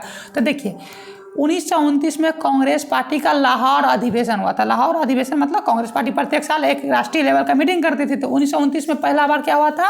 लाहौर अधिवेशन हुआ था। लाहौर में मीटिंग हुआ था, जिसकी अध्यक्षता कौन किए थे? पंडित जवाहरलाल नेहरू किए थे। उसी लाहौर अधिवेशन में पहली बार पूर्ण स्वराज की मांग उठाई गई कि अब हमें औपनिवेशिक दर्जा नहीं चाहिए, हमें अब कंप्लीट आज़ादी चाहिए, है ना। अंग्रेजों को अब कंप्लीटली, पहले तो ये भी था कि हम लोग को औपनिवेशिक राज का दर्जा दे दिया जाए, लेकिन अब क्या डिमांड किया जाने लगा कि हमें क्या चाहिए? पूर्ण स्वराज की चाहिए। अब अंग्रेज पूरा कंप्लीटली भागो यहाँ से। तो क्वेश्चन अब यहाँ से पूछा गया है कि पहली बार पूर्ण स्वराज की मांग कब उठाई गई? तो 1929 में। कांग्रेस के किस अधिवेशन में? लाहौर अधिवेशन में। उस लाहौर अधिवेशन की अध्यक्षता किसने की थी? तो पंडित जवाहरलाल नेहरू ने की थी। तो ये क्वेश्चन हो गए। एक क्वेश्चन से हम लोगों ने कई क्वेश्चन को रिलेट कर दिया। चलिए अगला क्वेश्चन आते हैं। इसी में ऑप्शन सी में आपको 1857 है। तो 1857 से आपको कुछ दिमाग में आ रहा है तो एकदम आ जाता होगा। मैंने अपने इंट्रोडक्शन वीडियो में भी किया था, क्रांति, है ना। क्रांति मतलब 1857 की क्रांति। भारत में जो था मंगल पांडे उसके पहले नेतृत्वकर्ता थे, पहले क्रांतिकारी थे। भारत में अलग अलग जगहों से क्या 1857 की क्रांति में अलग अलग लोगों ने नेतृत्व किया था। बिहार से अगर पूछे तो बिहार में पटना से पीर अली ने किया था। जगदीशपुर से यानी कि आरा से किसने किया था? बाबू वीर कुंवर सिंह ने किया था। तो ये सारे क्वेश्चन आपको दिख गए यहाँ पे। 1946 डी में दिख रहा होगा आपको। तो 1946 में क्या हुआ था? सोचिए थोड़ा सा भारतीय इतिहास में। तो 1946 में क्या होता है, कैबिनेट मिशन आता है। कैबिनेट मिशन की सिफारिश पे ही भारत में संविधान सभा का गठन किया जाता है। उसी संविधान सभा के तहत हमारे देश का संविधान का निर्माण होता है। आज हम लोग स्वतंत्र रूप से, हम चुपचाप एकदम स्वतंत्र रूप से क्या माइक पे बोल रहे हैं, यहाँ पे आपको वीडियो बना रहे हैं, नहीं तो अभी अंग्रेज़ के फैक्ट्री में जाकर काम करते है ना। चलिए आप लोग भी जाकर के करते, भाई वीडियो देख रहे हो तो पढ़ने थोड़ी देता। चलो अगला पे करते हैं क्वेश्चंस। अगला आते हैं हम लोग यहाँ पे। ये तो हो गया सारा। देखिए हम क्या करें, लंबा वीडियो जाएगा है ना, हमको जाएगा ही, तो इसमें आपको फ़ायदा आपको ये हो रहा है कि एक क्वेश्चंस देखने के लिए एक क्वेश्चन से आपको पूरा इतिहास ही, हम टॉपिक ही को लगभग शॉर्ट में डिस्कस कर ले रहे हैं और भी कहाँ से जोड़ दे रहे हैं, तो आपको बहुत सारे फ़ायदा होंगे इस सारे सेशन को देखने के बाद। तो ठीक है, अगला क्वेश्चन पे चलते हैं कि जालियांवाला बाग कहाँ पर है ना। तो देखिए ऑप्शन में आंसर तो इसका आप सीधे जानते हैं कि क्या अमृतसर में है ना। अमृतसर में दिख रहा है, तो आप पहले आप आंसर तो आपको मिल गया कि अमृतसर में है। अब थोड़ा सा जलियांवाला बाग के बारे में जान लेते हैं। तो आप लोग जानते हैं कि जलियांवाला बाग हत्याकांड कब हुआ था? 13 अप्रैल 1919 को हुआ था। क्यों हुआ था? तो 1919 में रॉलेट एक्ट, हाँ, तो जलियांवाला बाग तो बताई दिया कि 13 अप्रैल 1919 को हुआ था। क्यों हुआ था कि अंग्रेज जो इस समय में जब प्रथम विश्व युद्ध का समाप्त होता है तो बहुत घोषणा किया था ये कि हम भारत को अपनी बेसिक स्वराज का दर्जा दे देंगे। इसलिए गांधी जी क्या करते हैं, भारतीयों को कहते हैं कि भाई जाओ जाओ युद्ध में लड़ो, अंग्रेजों को भगाओ, वो हमको बहुत फायदा देगा फिर बाद में। लेकिन वो क्या करता है, विद्रोह को दबाने के लिए क्या लाता है, रॉलेट एक्ट। रॉलेट एक्ट के तहत क्या हो जाता है, किसी को, जैसे हम वीडियो बना रहे हैं, अगर अंग्रेज को लगा कि नहीं अंग्रेज सरकार के खिलाफ ले जाता, हमको आता पुलिस उठा करके ले जाता, एकदम जब तक मन होता तब तक जेल में लगा रखता, पिटता कूटता है ना। उसके अलावा हमको फिर कोई अपील करने का अधिकार नहीं था, है ना, कि हम नहीं अपील कर सकते थे, नहीं वकील रख सकते थे, है ना, नहीं दलील दे सकते। इस आंदोलन का, इस रॉलेट एक्ट का एक बहुत प्रसिद्ध नारा था कि नो अपील, नो वकील, नो दलील। जैसे कि है ना कि हमको अगर मान के चलो अभी भी अगर कोई हमको अरेस्ट करेगा तो ठीक है, 24 घंटे के अंदर हमको कोर्ट के सामने पेश करेगा, है ना। फिर उसके अलावा अगर मान के चलो कोर्ट हमको कोई फैसला अति सजा दे देता है तो हमको ये राइट है कि हम दरभंगा कोर्ट दे देता है, लोकल कोर्ट दे देता है, हमको राइट है कि हम हाई कोर्ट में जाकर के अपील कर सकते हैं। हमको ये राइट है कि हम क्या कर सकते हैं कि अगर मान लेते कि हाई कोर्ट भी हमको फांसी दे देता है तो फिर हम फिर हम चल जाएंगे सुप्रीम कोर्ट में, चलेंगे अपील करने के लिए, तो हम ये रख सकते हैं। तो अपील करने का अधिकार है। अपील तो समझ में आ गया। दलील, हमको अपना पक्ष, भले कुछ हम किसी को ठीक है कोई देख लिया हम मर्डर कर दे, गोलियां मार दे के सामने से, तो लेकिन हमको ये दलील देने का अधिकार है कि भाई क्यों मारे थे, क्या है कि हम नहीं मारे थे। ये नहीं कि सीधे आएगा पुलिस वाला हमको टांग और इसको गोली मार दिया था, तो ऐसा नहीं किया जा सकता, इसको टांग दो। हमको अपना दलील मतलब पक्ष रखने का अधिकार है। पक्ष या तो आप खुद भी रख सकते हैं या आप अपने वकील के माध्यम से रखिए। तो हमें वकील रखने का, हमको मान, हम तो खैर अपना ही अपने रख लेते हैं, अपने रख लेंगे लेकिन जनरली लोग क्या करता है, अपना वकील रख लेता है, वकील के माध्यम से अपना दलील देता है, दलील मतलब पक्ष रखता है। तो इस एक्ट के तहत कि आप नो वकील, नो अपील, नो दलील था। तो इसलिए क्या भारत में प्रदर्शन हो रहे थे। उसी कानून के तहत, रॉलेट एक्ट के तहत ही किसको, भारत के डॉक्टर सैफुद्दीन और क्या थे, सत्यपाल, हाँ, डॉक्टर सत्यपाल और डॉक्टर सैफुद्दीन को अरेस्ट कर लिया रहता था। उन्हीं के समर्थन में क्या जलियांवाला उस दिन लोहरी होता है ना पर्व, हाँ लोहरी होता है। उसी दिन क्या जलियांवाला, अमृतसर में एक जगह है, आप तो खैर बहुत बड़ा स्मारक बन गया है, बहुत अच्छा जगह है, जाना चाहिए लोगों को घूमने के लिए, हम भी जाने वाले सोच रहे हैं। तो जलियांवाला वो क्या है, अमृतसर में वो जगह है जलियांवाला नाम। वहाँ पे क्या लोग, कुछ लोग 1000 लोग, 1500-2000 लोग जा करके उस दिन पर्व क्या होता है, उस पर्व का नाम था लोहरी, शायद कहते हैं ना। हाँ, पर्व के दिन वो लोग सब इकट्ठा होते शांतिपूर्ण ढंग से, इन्हें कि हथियार लेकर के इकट्ठा, शांतिपूर्ण ढंग से लोग मांग कर रहे थे कि क्या ये कानून वापस हो जाए। जो डॉक्टर सैफुद्दीन है और क्या नाम था, सत्यपाल है, उन दोनों को क्या कर दिया, रिहाई कर दिया है। यहीं पे सीधे जनरल डायर आता है, एक को गेट रहता है, उसी गेट पे पूरा तोप उप लगा देता है, पुलिस को, सैनिक सबको खड़ा करवा देता है, बिना वार्निंग दिए कि भाई तुम लोग भाग जाओ, बंद करो, बिना वार्निंग अंधाधुंध गोली चलवा देता है, जिसमें हमारे 1000 से ज़्यादा हमारे भारत के वीर सपूत सब मारे जाते हैं। उसी में एक व्यक्ति थे उधम सिंह, है ना, उधम सिंह उसी में जिंदा बच जाते हैं, है ना। उधम सिंह देखिए घटना कब होता है, 1919 में। तो उधम सिंह, उसमें हज़ारों लोग थे, कई हज़ार लोग थे, तो 1000 लोग के आसपास में मारे जाते हैं गोली से। कोई लोग कुआं में कूद जाता है, कोई तड़पना रहता है, तो ये मतलब निर्दय रूप से गोली दनादन मार के, उसी में उधम सिंह बच जाते हैं। तो वो वहीं पर कसम खाते हैं क्या कि मैं इस अति का बदला लूँगा। तो देखिए 1940 में जा कर के जो व्यक्ति गोली चलाया था उसका नाम था जनरल डायर था, शायद नाम है ना, जनरल डायर ही गोली चलाया था। तो वो तो चलवा देता है, वो चोट्टा पहले ही मर जाता है। लेकिन जो पंजाब का गवर्नर था उस टाइम में, उसका नाम था माइकल ओ डायर, है ना। आदेश तो वही दिया था गवर्नर, जैसे बिहार में कुछ होगा तो बिहार के मुख्यमंत्री के मर्जी के खिलाफ सेना पुलिस थोड़ी कुछ कर लेगी। तो वो व्यक्ति जिंदा रहता है। तो हमारे उधम सिंह जो होते हैं इतने साल बाद 1940 में जाकर इंग्लैंड में जाकर जो माइकल ओ डायर को लगता है एकदम ठीक है ना, उसको गोली मार देता है। तो देखिए हम लोगों ने एक क्वेश्चंस में पूरा क्या देख लिया, इतिहास देख लिया, जलियांवाला बाग हत्याकांड देख लिया, कब हुआ था। क्वेश्चन पूछ क्या रहा कि कहाँ है जलियांवाला, तो अमृतसर में भाई तो जानते हैं, लेकिन ये क्वेश्चन तो पूछेगा नहीं। इसका मतलब ये हुआ कि आप जा करके जलियांवाला बाग पूरा टॉपिक डिटेल में पढ़िए, उसे क्वेश्चन आप अगला क्वेश्चन पूछ सकता है, ये नहीं रिपीट करेगा, रिपीट होगा भी नहीं। तो समझ में आ गया कब हुआ, 1919 में हुआ, है ना। क्यों हुआ, कानून बता दिए थे। हाँ एक चीज़ और इसे हम रिलेट करते थे। देखिए मैंने क्या बोला था, लॉ ऑफ रिलेटिबिलिटी, चीज़ों को एक दूसरे से जोड़ दीजिए तो लंबे समय तक याद रहेगा, कभी भूलेंगे नहीं। तो देखिए जब जलियांवाला बाग हत्याकांड हो जाते हैं तो बहुत सारे हमारे हज़ारों लोग मारे जाते हैं। तो बहुत सारे लोग क्या गुस्सा में बहुत सारे प्रदर्शन करते हैं, उपाधि अपना लौटाने लगते हैं। तो गांधी जी को उपाधि एक मिला था, कैसर ए हिंद का उपाधि, है ना, उसका मतलब होता है भारत का राजा। तो कैसर ए हिंद का उपाधि मिला था, गांधी जी गुस्सा में वो उपाधि लौटा देते हैं। रविंद्रनाथ टैगोर, उनको सर की उपाधि मिला था, कभी कभी उसको नाइटहुड भी कहते हैं। तो नाइटहुड या सर की उपाधि मिला था तो उसको भी वो लौटा देते हैं। तो देखिए एक टॉपिक से हम लोगों ने कई क्वेश्चन को देख लिया। अब क्वेश्चन ऐसे भी बन सकता है, जलियांवाला बाग हत्याकांड कब हुआ था, 13 अप्रैल 1919। क्यों हुआ था, तो रॉलेट एक्ट के विद्रोह में।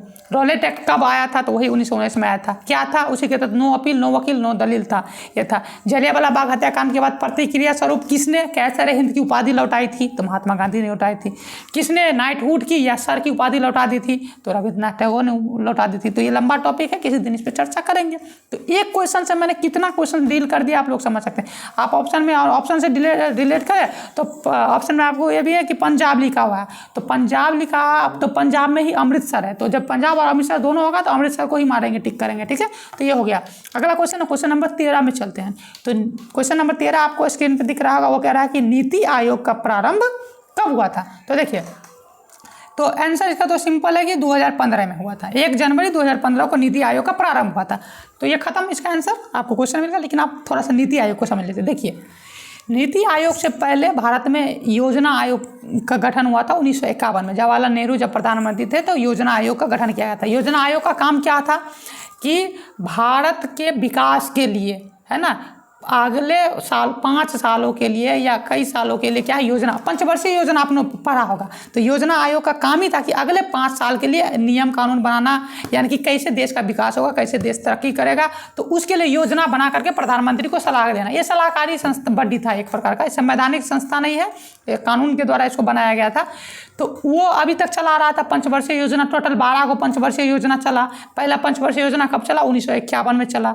51 से लेकर के 5 साल जोड़ दीजिए, 56 में हुआ। फिर इसी तरह से चलते चलते टोटल 12 को चला। 12 पंचवर्षीय योजना कब तक चला था, तो 2012 से लेकर के क्या था, 2017 तक चला था। तो जब मोदी जी 2014 में प्रधानमंत्री बनते अप्रैल 2014 में, तो उनको लगता है क्या कि योजना आयोग पुराना हो गया तो उसमें कुछ परिवर्तन किया जाना चाहिए। तो योजना आयोग का नाम बदल देते हैं और नीति आयोग कर देते हैं। तो 1 जनवरी 2015 को नीति आयोग की स्थापना हो गई। अब एक क्वेश्चन और इसमें आता है, पूछा गया कई बार कि योजना आयोग के अध्यक्ष कौन होते हैं या नीति आयोग के पदेन अध्यक्ष कौन होते हैं। तो जो भी व्यक्ति प्रधानमंत्री होगा वो क्या होगा, नीति आयोग का अध्यक्ष होगा। यानी कि अगर हम भी प्रधानमंत्री बनते हैं तो ये नीति आयोग का अध्यक्ष कौन हो जाएगा, जितेंद्र कुमार, है ना। चलिए आगे। तो ये हो गया 2015 में हो गया। चलिए नेक्स्ट डिस्कस। अरे भाई आप भी हो सकते हैं, अगर आप प्रधानमंत्री बनेंगे तो आप होंगे नीति आयोग के अध्यक्ष। मोदी जी थोड़ी हमेशा रहेंगे, देश बदलता रहता है। चलिए ठीक है। अब अगला क्वेश्चन आते हैं। तो 2014 है तो मोदी जी पहला बार 2014 में हुआ था। अब 24 में फिर इलेक्शन है, पता नहीं क्या होता है, अपना अपना देखना है भाई। चलो अगला क्वेश्चन नंबर 14 आपका कि पवनार आश्रम के संस्थापक कौन थे। तो इसका तो आंसर आपको हो जाएगा विनोबा भावे, है ना। कि पवनार आश्रम के संस्थापक कौन थे, विनोबा भावे। तो चलिए आंसर तो मिल गया, थोड़ा सा डिस्कस कर लेते हैं विनोबा भावे के बारे में। तो देखिए भारतीय इतिहास में बहुत अगर महान पुरुषों का नाम लिया जाए तो इसमें से विनोबा भावे भी बहुत महत्वपूर्ण है। तो विनोबा भावे जो है इन्होंने क्या किया था, व्यक्तिगत सत्याग्रह के प्रथम सत्याग्रही बने थे। गांधी जी जो जब व्यक्तिगत सत्याग्रह प्रारंभ किए थे तो उसके पहले सत्याग्रही कौन थे, विनोबा भावे थे। दूसरे सत्याग्रही कौन थे? व्यक्तिगत सत्याग्रह के दूसरे सत्याग्रही जवाहरलाल नेहरू थे, है ना। अभी भी ऐसे पूछ लिया था तीसरा, तो हमको पहला दूसरा पता था, तीसरा नहीं पता था, तो तुक्का मार के उसको सही कर लेते। चौथा पता था, राजेंद्र प्रसाद नहीं थे, तो उसके आधार पे तो मतलब एलिमिनेट करके हम सही कर लेते उसको। तो आपको पहला दूसरा पता हो, तीसरा नहीं भी पता हो, मतलब तीसरा के पता हो कि अच्छा आइडिया, हमको ये भी नहीं था कि वो थे कि नहीं थे, लेकिन आइडिया था कि अरे ये तो इस टाइम में कहीं और थे, तो हमने उसको सही कर लिया था। खैर आते हैं, तो क्वेश्चन यहाँ पे क्या आता है कि आपका तो जो क्वेश्चन था, पपनार आश्रम के संस्थापक कौन थे? विनोबा भावे, तो हमने बता दिया। तो विनोबा भावे से और क्वेश्चन बनता है कि व्यक्तिगत सत्याग्रह के पहले सत्याग्रही कौन थे?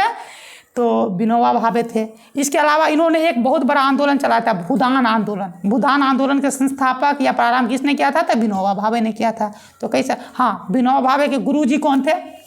महात्मा गांधी जी थे। महात्मा गांधी के गुरु कौन थे? तो गोपाल कृष्ण गोखले थे। गोपाल कृष्ण गोखले के गुरु कौन थे? तो गोविंद रनाडे। तो देखिए, हमने पढ़ा एक क्वेश्चन को हमने चैन बना दिया। चैन समझते हैं ना, जो साइकिल में रहा होता है, चाहे सिक्कर होता है, जैसे लोग कोई होता है तो कुत्ता को सिक्कर बांध करके ले जाता है ना। तो वो जो चैन में अगर एक जगह पर करंट लगाएंगे तो पूरा अंतिम तक हम एगो मान के चले, एगो चैन आप वीडियो में देख रहे हो वहाँ पे पकड़े हुए हैं, एगो हम पकड़े, हमारे यहाँ पे चैन में करंट लगाया तो आप तक पहुँच जाएगा ना। तो इस इतिहास को समझने का एक ही तरीका होता है कि एक चीज़ को याद करिए, उससे 50 सैकड़ों हजारों चैन बना करके याद कर लीजिए। तो एक चीज़ को अगर आप याद करेंगे तो उससे सारा चीज़ें याद हो जाएगी। तो मैंने एक क्वेश्चन से कितना क्वेश्चन बोल दिया, सब मैं जो बोल रहा हूँ ये पूछा गया क्वेश्चन है देवी एवं सज्जनों, इसको याद कर लिख लीजिए 2-3 बार देख करके जैसा लगे। और मैं यूट्यूब को एनालिसिस कर रहा था, देख रहा था, तो इतना डिटेल में यूट्यूब में प्रीवियस ईयर को ठीक है डिटेल बता रहा, मतलब कह रहा कि अच्छा प्रीवियस में पूछा, सीधे आंसर टिक टिक। इतना जोर करके मैंने वीडियो खंगालना चाहा कि मिले कि इतना जोर करके कोई बता दे, तो मुझे मिला नहीं, इसलिए मैंने सोचा कि चलो भाई कुछ अलग किया जाए। तो मैं जोर करके देख रहा हूँ, हो सकता है कि वीडियो का सेशन लंबा चला जाए, चलेगा भी, है ना। लेकिन जो इसको देखेगा समझेगा, वो ना सिर्फ बिहार SSC रेलवे में अगर उसको जी के पूछेगा तो वहाँ पूछ लेगा, बिहार दरोगा आने वाला दरोगा में इसमें पूछ लेगा, इसके अलावा अन्य क्या बोलते हैं BPSC का एग्जाम है उसमें पूछेगा।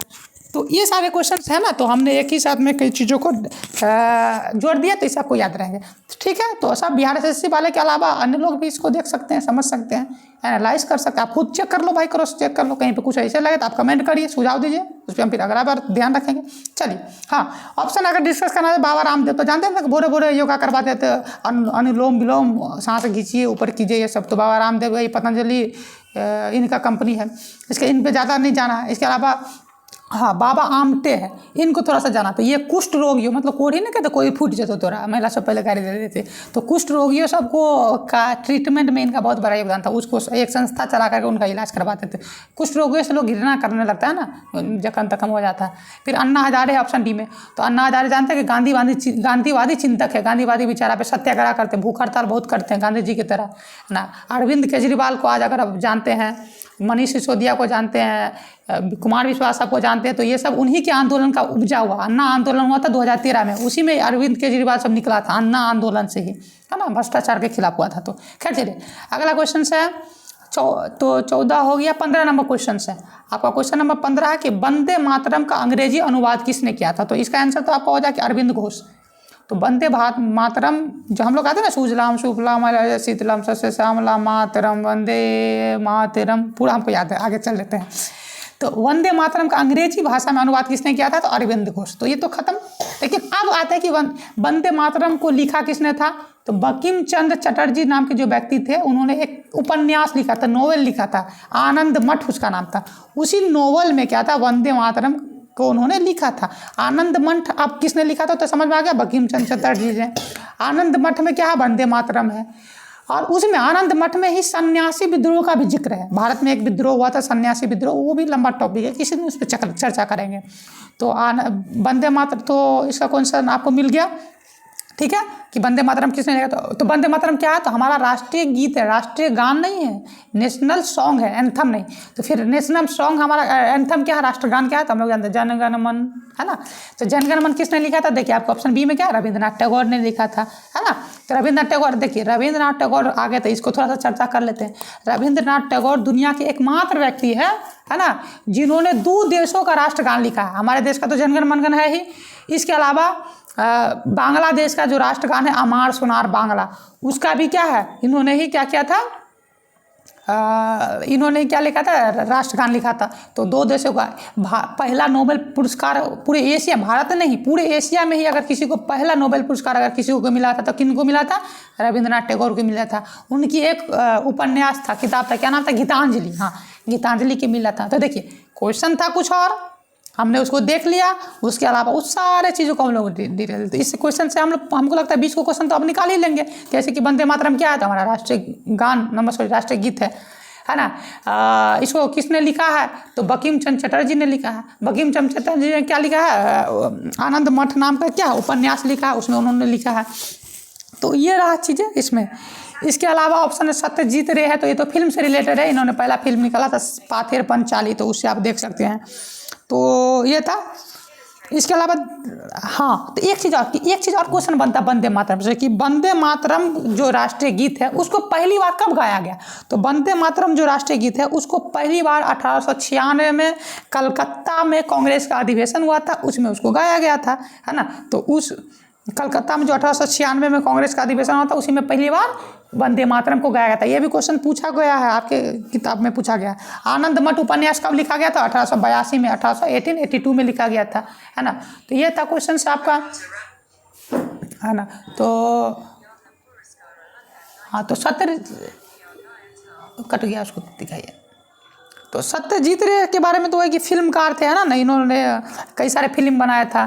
तो महान फिल्म निर्देशक थे सत्यजीत रे। इनके बारे में तो सिनेमा से पहले महान फिल्म सत्यजीत रे थी। एक सेकंड, थोड़ा सा सत्यजीत रे का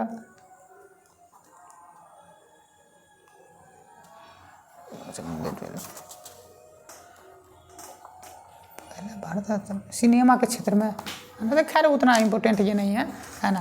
खैर इतना बहुत है आप लोगों के लिए, एक क्वेश्चन से बहुत सारा 15 नंबर क्वेश्चन का हम लोगों को लगता है सब। सत्यजीत रे बहुत बड़े फिल्म मेकर थे, अभी इनके नाम पे कई सारे पुरस्कार दिए जाते हैं ना। हम पुरस्कार वाला सेक्शन में इसको डिस्कस करते हैं। तो चलिए अगला हम लोग वीडियो सेशन, अगला क्वेश्चन देखते हैं। वीडियो लगता है लंबा चल गया है नहीं, अच्छा इसको कर लेते हैं, उसके बाद अगला करते हैं। कितना देर हो गया वीडियो का, लेकिन ये जाएगा तो पूरा लंबा जाएगा, एकदम रहेगा चीज़ें, ठीक है। अगला क्वेश्चन आपका क्वेश्चन नंबर है 16। भारतीय झंडे, है ना, भारतीय झंडे के चक्र का रंग क्या है। तो देखिए, तो ये तो कॉमन बात है, आप लोग जानते हैं कि इसका आंसर क्या हो जाएगा। आंसर आपको बता देता क्या हो जाएगा, नीला। भारत देखिए, हमारा तिरंगा कहते, तिरंगा मतलब 3 रंग का है, तो 3 रंग का नहीं, हमारा झंडा जो तिरंगा है ना एक्चुअली में 4 रंग का है। 56 मिनट हो गया, अच्छा इतना लंबा वीडियो चल गया। तो इस सेशन करके 20 तक करके इसको छोड़ दे, है ना। तो देखिए हम लोग जानते हैं कि हमारा भारतीय झंडा क्या है, तिरंगा है। तिरंगा का मतलब 3 रंग से बना हुआ, लेकिन एक्चुअली गलती हम लोग जानते हैं भैया, है ना। बीच में जो चक्र होता है ना, अशोक चक्र, जिसमें 24 को तिल्ली है, वो नीले रंग का है ना। ऊपर में तो भगवा कलर है ही, जिसको केसरी कहते हैं। बीच में क्या उजला सफ़ेद कलर है, लास्ट में क्या हरा कलर है। तो झंडा हो गया। झंडा के बारे में थोड़ा सा अगर जानिएगा तो झंडा का आकार हमारा क्या है, 3-2 के आकार का है। तो मतलब 3-2 लंबाई चौड़ा का अनुपात क्या है, 3-2 है। इसके अलावा झंडा का डिजाइन, जो हमारा वर्तमान झंडा उसका डिजाइन किसने किया था, या भारतीय झंडा का जनक किसे माना जाता है, तो पिंगली वेंकैया को माना जाता है। तो ये रहा ऐसे। हाँ, झंडा को, राष्ट्रीय झंडा को कब अपनाया गया, संविधान सभा के द्वारा, तो 22 जुलाई 1947 को अपनाया गया। इसलिए हम लोग 22 जुलाई को झंडा दिवस भी मनाते हैं। तो ये रह गया आपका क्वेश्चन कितना, हाँ इतना ही तक। कौन थे, हाँ झंडा वाला हो गया क्लियर सारा। आते हैं 17 नंबर क्वेश्चन, देखिए सत्यमेव जयते कहाँ से लिया गया है। तो आप लोग जानते हैं इसका आंसर तो सीधे हो जाएगा मुंडकोपनिषद। तो आंसर तो आपको मिल गया। तो लेकिन उपनिषद टोटल कितने हैं, 108 उपनिषद है ना। उसमें से एक उपनिषद है मुंडकोपनिषद, जिसमें से हमारा जो राष्ट्रीय वाक्य है सत्यमेव जयते, देखते पुलिस वाला सबके फिल्म में लिखा रहता है सत्यमेव जयते, तो वहाँ से लिया गया मुंडकोपनिषद से। उपनिषद टोटल कितना है, 108। अगर ऑप्शन में थोड़ा सा डिटेल डिस्कस कर ले तो गीता, श्रीमद् भगवत गीता जो है ना, जो हिंदुओं का पवित्र ग्रंथ माना जाता है, तो इसमें टोटल 18 को अध्याय है। गीता किसका भाग है, महाभारत का ही भाग है। महाभारत में कितना अध्याय है, तो 1948 को अध्याय है। अध्याय में अगर इस पर चर्चा करें तो पर्व इसमें कितना है, पर्व मतलब सेक्शन, कितना सेक्शन में बटा हुआ, तो 18 को पर्व है इसमें 18 को चैप्टर है, हाँ 1948 को चैप्टर महाभारत में। तो ये होगा। रामायण तो जानते हैं कि वाल्मीकि जी लिखे रामायण। रामचरितमानस लिखे वो क्या नाम था उनका, तुलसीदास जी लिखे रामचरितमानस, जो कि अवधी भाषा में है। और रामायण संस्कृत भाषा में है, जिनको वाल्मीकि जी ने लिखा है। तो ऑप्शन दीजिए। देखिए ये सब जो मैं भी बोल रहा हूँ जो वो सब कहीं ना कहीं पूछा गया है। मैं कई सारे क्वेश्चन को पढ़ा हूँ, आप देख सकते हैं। चलिए अगला क्वेश्चन, आनंद मठ के लेखक कौन थे, है ना। आनंद मठ के लेखक कौन थे, तो ये आपका आंसर आपको मिल ही जाएगा, बंकिम चंद्र चटर्जी। पहले ही मैंने ऑप्शन में डिस्कस किया था ना, पहला ऑप्शन में कि आनंद मठ क्या एक उपन्यास है, जिसको 1882 में 1882 में क्या है बंकिम चंद्र चटर्जी ने लिखा था। इसी उपन्यास में क्या सन्यासी विद्रोह का चर्चा है। इसी उपन्यास में हमारा राष्ट्रीय गीत जो है क्या बोलते हैं उसको यार, वंदे मातरम, है ना। वो जो राष्ट्रीय गीत है वंदे मातरम इसी आनंद मठ उपन्यास में लिखा गया है। तो ये लेखक है इसके। तो ये रहा ऑप्शन में आपका, इसका आंसर मिल गया। फिर आप इसका आंसर मिल गया, आप डिस्कस कर लेते हैं। ऑप्शन ए में तिलक लिखा हुआ, बाल गंगाधर तिलक, है ना। ये 2 समाचार पत्र चलाते थे, एक मराठा जो कि इंग्लिश भाषा में था, एक था केसरी जो कि मराठी भाषा में था। तो ये हो गया। टैगोर है, टैगोर के बारे में हम लोग ऊपर में चर्चा की कि राष्ट्रगान जनगण लिखे हैं, बांग्लादेश का, दुनिया के 2 देशों का राष्ट्रगान लिखे हैं, एकलौते व्यक्ति है। तो ये हो गया। चलिए 19 नंबर क्वेश्चन आते हैं, शहीद दिवस कब मनाया जाता है। तो इसका तो आंसर जानते हैं सीधे, क्या होगा 30 जनवरी को। तो देखिए एक्चुअली में गांधी शहीद दिवस, जब भी शहीद वाला बात आता है तो हमारा दिमाग में एक को चेहरा बनता है, क्या भगत सिंह का, सुखदेव का, राजगुरु का, इनका चेहरा बनता है ना। लेकिन एक्चुअली में शहीद दिवस जो है ना, गांधी जी के जन्म, जब गांधी जी को नाथूराम गोडसे ने 30 जनवरी 1948 को गोली मार दिया था, तो उन्हीं के मृत्यु दिवस को क्या है 30 जनवरी को क्या मनाया जाता है, शहीद दिवस मनाया जाता है। तो ये तो मैंने बता दिया, इस पर डिटेल चर्चा किसी दिन करेंगे। 5 जून फिर ऑप्शन में ए में है। 5 जून क्या है, तो बताइए क्या है, विश्व पर्यावरण दिवस मनाया जाता है। 11 जुलाई है, इसमें क्या है, जनसंख्या नियंत्रण दिवस मनाया जाता है। ये बहुत जरूरी है भाई, इसको मनाओ नहीं, इसको इम्प्लीमेंट भी करो। दुनिया में चाइना को पिछाड़ दिए हम लोग जनसंख्या में, दूसरा नंबर पे थे, जनसंख्या में आप पहला नंबर पे आए थे। कोनो खुशी का बात नहीं, मिठाई नहीं बांटने लगना है। मतलब हो सकता था खुशी की बात, अगर उतना लोगों को रोजगार मिलता, उतना संसाधन हमारे पास रहता, सरकार थोड़ा सा जागरूक रहती, हम लोग को अति की तरह संसाधन के रूप में यूज करती, तो जनसंख्या वरदान हो सकता था। लेकिन अभी जनसंख्या अभी साफ है, इसमें हम एक दिन लंबा लेक्चर देंगे किसी दिन, है ना। चलिए तो ये हो गया। 11 जुलाई को क्या विश्व जनसंख्या नियंत्रण दिवस। तो मनाना भी नहीं है, मतलब मनाना तो है ही, उसके बाद उसको सही सीरियसली भी लेना है। डी में आता है आपको 1 दिसंबर। तो 1 दिसंबर को क्या मनाया जाता है, विश्व एड्स दिवस, है ना। HIV एड्स जो होता है उसका दिवस मनाया जाता है। तो देखिए वीडियो बहुत लंबा चल गया है ना, तो क्वेश्चन और भी बच गए हैं। तो अब जो अगला वीडियो होगा हम कोशिश करते हैं उस पर लाएंगे। बाप रे 1 घंटा का वीडियो हो गया, है ना। तो देखिए क्वेश्चन हमने 19 क्वेश्चन ही डिस्कस किया, अभी और भी क्वेश्चन बहुत सारे रह गए हैं। तो 19 क्वेश्चन हम 1 घंटा हम चला कर गए थे। ये 19 क्वेश्चन नहीं है, ये आप इसको अगर आप जोड़ेंगे तो 1 में 19 गुने 10 कर दीजिए, 10 नहीं 15 कर दीजिए, या 20 हाँ, मतलब 250-300 क्वेश्चन आपको हमने दे दिया, जो कहीं भी पूछा जा सकता है और पूछा गया है। तो आप इसको पढ़िए, 2-3 बार सुनिए, है ना, लिखिए, 2-3 बार पहले सुन लीजिए आराम से, कान में ईयरफोन लगा लीजिए, हेडफोन ब्लूटूथ जो भी लगा करके 2-3 बार आराम से आँख बंद करके सुनिए। फिर उसके बाद क्या कीजिए, तो 2-3 बार सुनने के बाद जो आपको मेन पॉइंट लगा उसको नोट डाउन करते जाइए, जो कि एग्जाम में पूछे जाएंगे सारे एग्जाम में। तो रह गया। तो आपको वीडियो कैसा लगा, ये हमारा प्रयास आपको कैसा लगा। अभी तो हम तो उस पर हम संसाधन तो बोले थे, सब जुगाड़ से चल रहा है। ये भी जुगाड़ कैसा हमारा लगा आपको, हमने जो कंटेंट दिया कैसा है, कंटेंट का क्वालिटी कैसा है, अच्छा है तो ठीक है, कैसे है, अगर नहीं है तो क्यों है, क्या सुधार करें वो भी सुझाव दीजिए। अगर वीडियो अच्छा लगा तो दोस्तों के साथ शेयर कीजिए, उनको कहिए जो ज़रूरतमंद है, जो किसी भी कम्पिटेटिव एग्जाम की तैयारी कर रहे हैं, उनको ये वीडियो सजेस्ट कर दीजिए, उनको शेयर कर दीजिए, है ना। आपको हमको लगता है कि बहुत बेनिफिट होगा। तो धन्यवाद, है ना। जय हिंद, धन्यवाद।